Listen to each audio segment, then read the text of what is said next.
तो अब हम ग्रेजुएट करते हैं पार्ट 2 ऑफ इंटरव्यू में। आप देख रहे हैं conserve environment with Pratima Pandey.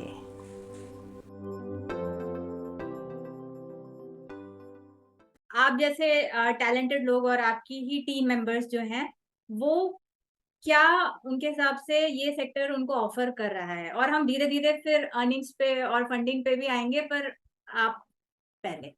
Ji ji, I think प्रतिमा जी, ये ये बहुत इंपॉर्टेंट क्वेश्चन है मेरे लिए पर्सनली, क्योंकि मुझे लगता है कि हम सबको इसके बारे में बहुत बहुत सीरियसली सोचना चाहिए कि जो भी काम हम करते हैं, जो भी प्रोफेशन में हम होते हैं, जिस भी तरीके का हम काम करते हैं, उसका दुनिया पे क्या असर होता है, लोगों पे क्या होता है, वातावरण पे क्या होता है, उसका लॉन्ग टर्म इम्पैक्ट्स क्या है। तो ये हम सबको सोचना बहुत जरूरी है। और जो भी इसके बारे में सोचता है वो सोशल सेक्टर का मेंबर है। जरूरी नहीं कि वो एनजीओ शुरू करे, एनजीओ चलाए, ये जरूरी नहीं है।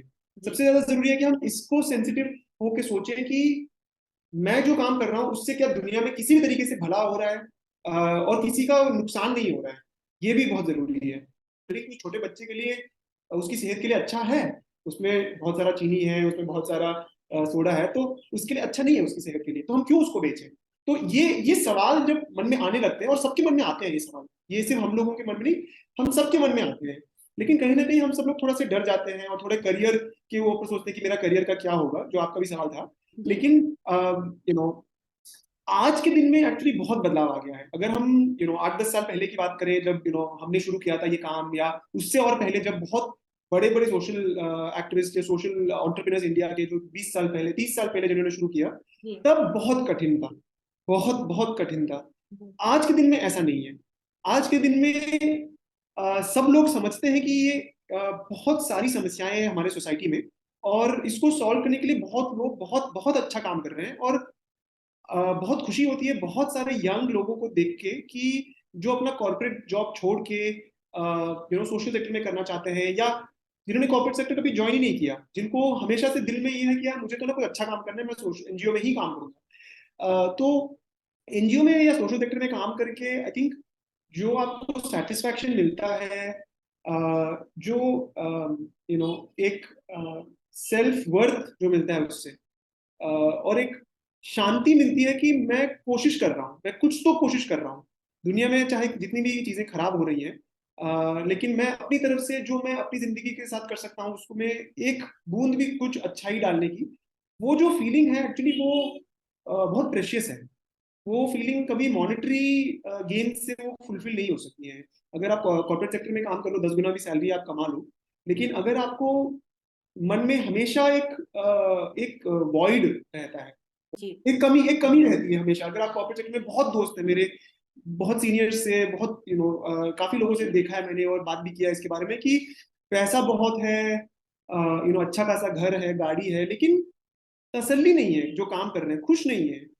5 दिन हफ्ते में कोसते हुए अपने आप को, अपनी कंपनी को, बिल्कुल बेचैन होकर काम करते हैं, फिर वीकेंड का इंतजार करते हैं कि वीकेंड में पार्टी करेंगे और मजे करेंगे। और ये चलते चलते चलते फिर 5 साल, 10 साल, किसी का 20 साल बाद जो है बर्नआउट होने लगते हैं, कि क्योंकि कोई मीनिंग नहीं है उस काम को लेके। तो सोशल सेक्टर में वो एडवांटेज है कि आपको वो मीनिंग बहुत जल्दी मिलता है। लेकिन ऑब्वियसली एक कॉस्ट है उसका, और सबको अपने अपनी पर्सनल कंडीशन, सिचुएशंस देख के, सोच समझ के ये करना चाहिए, डिसीजन लेना चाहिए, क्योंकि सोशल सेक्टर उतना पैसा नहीं देगा जितना कॉर्पोरेट सेक्टर दे सकता है कभी भी। लेकिन फिर भी आई थिंक आजकल के मैक्सिमम लोग जो खासतौर पे ग्रास रूट्स पे काम करते हैं, उसमें एक्चुअली अगर आप देखोगे, फैक्ट्री वर्कर जितना कमाएगा और एक एनजीओ में जो फील्ड वर्कर है जितना कमाएगा, उसमें कोई ज्यादा अंतर नहीं है।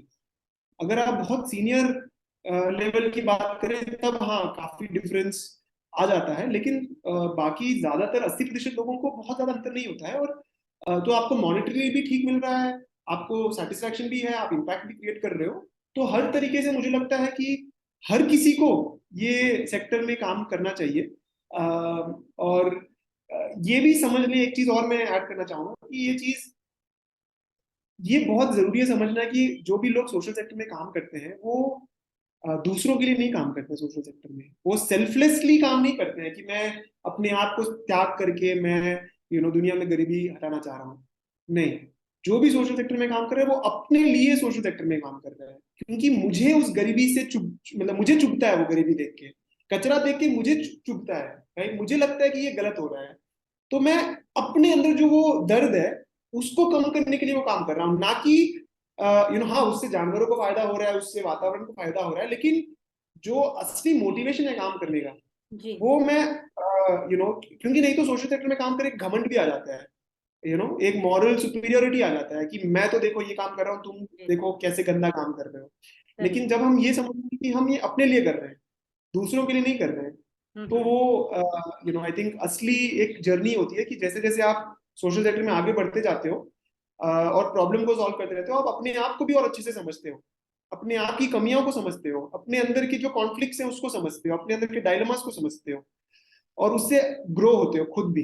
तो आई थिंक ये एक इंपॉर्टेंट पार्ट है समझना कि सोशल सेक्टर में हम बाहर का प्रॉब्लम सॉल्व कर तो रहे हैं, अंदर का प्रॉब्लम भी सॉल्व करते हैं, जो भी मिसिंग होता है मुझे लगता है बाकी सेक्टर्स में।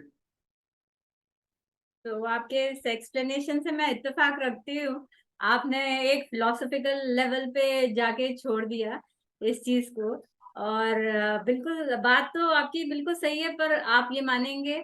और अब मैं इसलिए पॉइंटेड एक क्वेश्चन पूछ रही हूँ कि अगर कोई सोशल सेक्टर में आ रहा है, अर्निंग सबको चाहिए होती है, तो आप क्या कहना चाहेंगे कि अर्निंग्स एक्चुअली सोशल सेक्टर में अर्निंग्स मिलती कहाँ से है?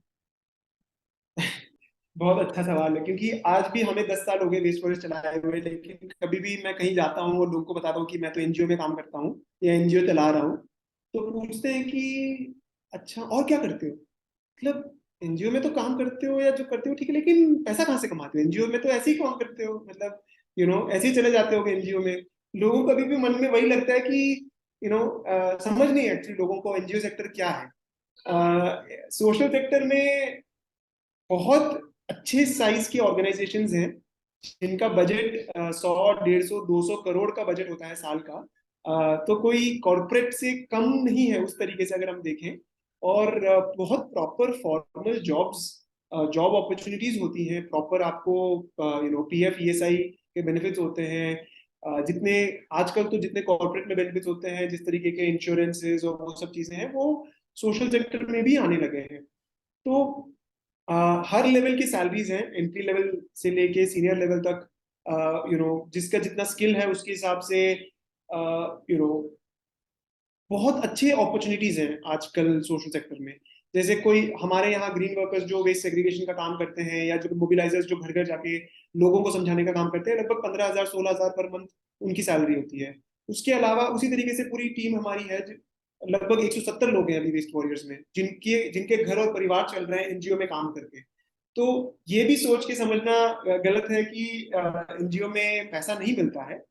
हाँ, अब कॉर्पोरेट सेक्टर से कम मिलता है जरूर, हमारा एवरेज एज जो वेस्ट फॉरेस्ट में है वो 28 है। तो 170 लोग हैं और 28 हमारा एवरेज एज है। इसमें हम ट्रेनिंग करते हैं, कैपेसिटी बिल्डिंग करते हैं, उनको एक्सपोजर विजिट्स पे भेजते हैं, तो तरह तरीके के बेनिफिट्स हैं इसमें ये काम करके। तो ओके, तो एक और पॉइंटेड ही सवाल मैं पूछना चाहूंगी कि लोग समझते हैं कि अगर कोई एनजीओ है तो उसका जो फंड प्रोवाइडर है, तो उसका कोई हिडन एजेंडा रहेगा, तो एनजीओ को वो मानना पड़ेगा। तो इस बारे में आप क्या बताना चाहेंगे? बहुत अपने अच्छा अपने सवाल है। एग्जाम्पल से अगर आप बताएं तो और अच्छा है। जी सो ये सवाल, इसमें सच भी है कुछ, और लेकिन आई थिंक ज्यादातर डर है। तो वेस्ट वॉरियर्स के जितने हमारे फंडर्स हैं, बहुत ही बड़े रेप्यूटेड फंडर्स हैं। कई सारे लोगों के नाम हमने आपने सुने भी होंगे, मेक माई ट्रिप फाउंडेशन है, एचडीएफसी बैंक है, एलआईसी है, इस तरीके के बहुत बड़े बड़े, रॉयल एनफील्ड है, बड़े बड़े फंडर्स हैं, जी बहुत एथिकल फंडर्स हैं। इसमें कोई ये नहीं होता है कि कि आप पॉलिटिकली मोटिवेटेड हैं या आप उसको इस तरीके से चलाने की कोशिश करते हैं। उसकी वजह से एनजीओ थोड़े बदनाम भी है कि ये 2 नंबर के काम करते हैं, जी लेकिन ऐसा बिल्कुल नहीं है। बहुत स्ट्रॉन्ग कंप्लायंसेस हैं, बहुत स्ट्रॉन्ग मॉनिटरिंग सिस्टम्स होती हैं कि किस तरीके से पैसा आता है, किस किस चीज में वो यूज हो सकता है। हम्म ये जरूर होता है। और हमारे केस में हम बहुत फॉर्चुनेट हैं, मुझे लगता है कि हम अपना प्रोग्राम खुद डिजाइन करते हैं। जी जैसे पर्यावरण सक्रिय मॉडल मैंने आपको समझाया, वो वेस्ट स्टोरेज ने खुद डिजाइन किया। हमने डिजाइन किया कि ये चीजें हम करेंगे, इसको हम लेके जाते हैं फंडर्स के पास कि कौन इसको फंड करना चाहता है। अब ये जरूर उसमें होता है कि फंडर कुछ ना कुछ अपना बोलता है कि अच्छा इसको थोड़ा ऐसे कर लो, या इसमें ये डाल लो, या इसमें थोड़ा सा स्कूल का काम भी बढ़ा लो, ताकि हमें उससे थोड़ा फायदा हो। तो वो चीजें आई डोंट थिंक कि बहुत गलत है। वो हर फंडर की अपनी इंटरेस्ट होते हैं, थोड़ा सा वो चाहते हैं कि वो चीजें हम करें। लेकिन हम वैसा काम नहीं करते हैं कि अगर कोई हमें बोलेगा कि विशाल उस प्रधान के घर पे जाके ना सोलर पैनल लगा लो, उसके जितने वार्ड मेंबर्स हैं उन सबको जाके फ्री में कुछ डिस्ट्रीब्यूट करके आ जाओ। तो वो सब काम वेस्ट वॉरियर्स नहीं करता, और बहुत सारे रेप्यूटेड एनजीओ हैं जो ये सब काम में नहीं इन्वॉल्व होती है। बहुत ethical, high standards of integrity maintain करके जो है हम काम करने की कोशिश करते हैं। करेक्ट। तो आपने इस जो मर्की एक नेस थी उसमें आपने थोड़ा लाइट शेड की है। आई आई होप कि उससे जो एक जनरल परसेप्शन है वो इम्प्रूव होगा। तो अब आप ये बताइए कि एक है कि ऐसी ऑर्गेनाइजेशंस में काम करना, लाइक एम्प्लॉयड होना, और दूसरा है कि ऐसी ऑर्गेनाइजेशंस बनाना। तो अब आप बताइए कि अगर कोई जिस तरह से मोटिवेटेड हो तो उसको क्या क्या चीजें उसको मालूम हो कि वो ऐसी ऑर्गेनाइजेशन ग्रास रूट बिल्कुल स्क्रैच से बना सके। जी नहीं, बहुत अच्छा सवाल है ये भी। आई थिंक जी एक तीसरा पहलू भी है उसमें, जी ऑर्गेनाइजेशन को कंटिन्यू रखना, ये भी एक तो मतलब एक है कि आप काम करो, एक है कि शुरू जी करो। शुरू जी करने के बाद एक फाउंडर उसको कुछ साल तक चलाता है, फिर उनको भी कुछ चैलेंजेस आते हैं, उनको छोड़ के जाना पड़ता है। तो वो कौन फुलफिल करेगा? ये एक अच्छा इंस्टीट्यूशन बनाया है उसको लेके चलना, तो ये भी एक तीसरा पहलू है।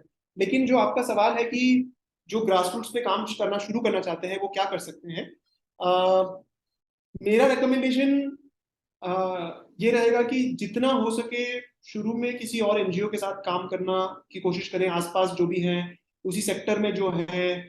या कोशिश करें कि कोई, अगर आपको एजुकेशन में इंटरेस्ट है, आपको पानी का प्रॉब्लम सॉल्व करना है, आपको जंगल बचाने का काम करना है, जानवर बचाने का काम कर रहे हैं, तो बहुत सारी एनजीओ हैं जो ऐसा काम कर रही हैं। तो जी आप कोशिश करें कि वहां जाकर उनके साथ काम करें, या उनको रिक्वेस्ट करें कि एक छोटा सा प्रोजेक्ट आपके गांव में शुरू करें, आपके घरों में शुरू करें, छोटा सा प्रोजेक्ट वो शुरू कर सकते हैं, ऐसा नहीं है। तो उससे क्या होगा, क्योंकि आज के दिन में एनजीओ चलाना बहुत मुश्किल है, बहुत सारे कंप्लायंसेस होते हैं, बहुत सारे चैलेंजेस हैं। और जैसे स्टार्टअप वर्ल्ड में हम सुनते हैं कि लगभग 90% स्टार्टअप फेल हो जाते हैं। एक जी स्टार्टअप आप करते तो हो, लेकिन कुछ सालों में बंद हो जाता है।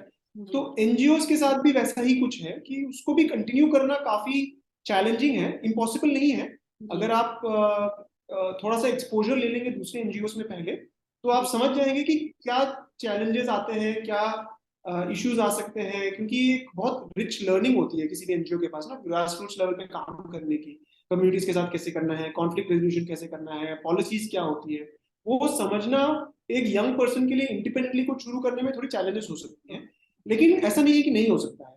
बहुत से यंग लोग हैं जिन्होंने बस मन किया और शुरू कर दिया, ये नहीं सोचा कि आगे क्या होगा, कैसे पैसे कमाएंगे, क्या होगा, वो सोचना ही नहीं, मन किया कुछ अच्छा काम करने का, और कुछ आइडिया आया तो उस पर काम करना शुरू कर दिया। और जब आप कोई भी चीज पूरी शिद्दत से करते हो, पूरी मन में सच्चाई के साथ करते हो, तो दुनिया भी कुछ ऐसा खेल खेलती है कि आपको वो सपोर्ट देती रहती है। अलग अलग टाइम पे अलग अलग लोग आते हैं आपको मदद करने के लिए। तो एक बहुत स्ट्रांग कम्युनिटी अब बन गया है डेवलपमेंट सेक्टर। तो कोई भी कुछ करना चाहे, आई थिंक डेफिनेटली कोर्सेज भी हैं। आप Indian school of development management में कोर्स कर सकते हो, वो आपको प्रिपेयर करते हैं कि कैसे सोशल सेक्टर में एंट्री करना है। यंग, अगर आपके पास 2 से 5 साल का एक्सपीरियंस हो, हम्म अगर आप बहुत सीनियर है कॉर्पोरेट वर्ल्ड में 20-25 साल का, तो आप India leaders for social sector में कोर्स कर सकते हो। तो इस तरीके के बहुत सारे अपॉर्चुनिटीज हैं आज के दिन में सोशल सेक्टर में काम करने के लिए और एंट्री करने के लिए। अब हम रैप अप करने के लिए बस आपसे ये जानना चाहेंगे कि WWS को कंट्रीब्यूट हर कोई कैसे कर सकता है उसके काम में। एक हमारा सबसे बड़ा मानना है प्रतिमा जी कि हम 170 वॉरियर्स हैं। जी इससे दुनिया नहीं बदल सकती है, इससे प्रॉब्लम सॉल्व नहीं हो सकती है कचरा प्रबंधन की। हम फुल टाइम वॉरियर्स हैं 170। हम चाहते हैं कि लाखों संख्या में पार्ट टाइम वॉरियर्स हो। जी तो अगर इस माध्यम से जो भी लोग सुन रहे हैं, अगर उनके अंदर एक वॉरियर का कीड़ा काटने लग जाए, तो आई थिंक एक कंट्रीब्यूशन आप अगर आप कहीं पे भी कचरा सफाई अभियान कर रहे हो तो आप वेस्ट वॉरियर्स के मिशन को कंट्रीब्यूट कर रहे हो। सो सबसे पहली चीज तो ये है कि कोई भी कहीं पे भी, चाहे वेस्ट वॉरियर्स एक ऑर्गेनाइजेशन संस्था के साथ जुड़े या ना जुड़े, अपने स्तर पे अगर वो कुछ भी करता है तो वो एक वॉरियर है। हमारे लिए वही सबसे बड़ा योगदान रहेगा। उसके अलावा अगर आप हमारे साथ जुड़ना चाहते हो तो आप हमारे साथ वॉलंटियर कर सकते हो। हमारे टूरिस्ट एरियाज में आप हमें कंट्रीब्यूट कर सकते हो, मंथली डोनेशन दे सकते हो हमारी वेबसाइट पे। आप अगर आपके पास कोई स्किल है तो वो आप आके हमारे साथ शेयर कर सकते हैं, या हमारे साथ जॉब्स अपॉर्चुनिटीज भी आती रहती हैं। अभी भी हम काफी हायरिंग कर रहे हैं, तो आप हमारी वेबसाइट पे जॉब ओपनिंग्स भी देख सकते हैं। Thank you Vishal for your time and so many अच्छी बातें जो आपने हम सबको बताई। And Asha, wishing you all the best Vishal on your endeavours. Thank you, बहुत अच्छा लगा आपसे बात करके। Thank you very much. ये वीडियो अगर आपको अच्छा लगा हो तो ज़रूर लाइक कीजिए और कमेंट सेक्शन में बताइए। ऐसी ही और कन्वर्सेशंस के लिए चैनल को सब्सक्राइब कीजिए। धन्यवाद।